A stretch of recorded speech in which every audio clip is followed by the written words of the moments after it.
ইয়া গফুরুর রহিম।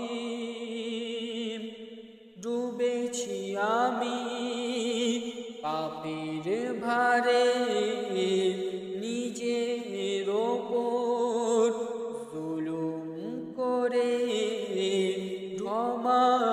ক্ষমাশীলতার দোহাই দিয়ে এসেছি আমি তোমার দ্বারে।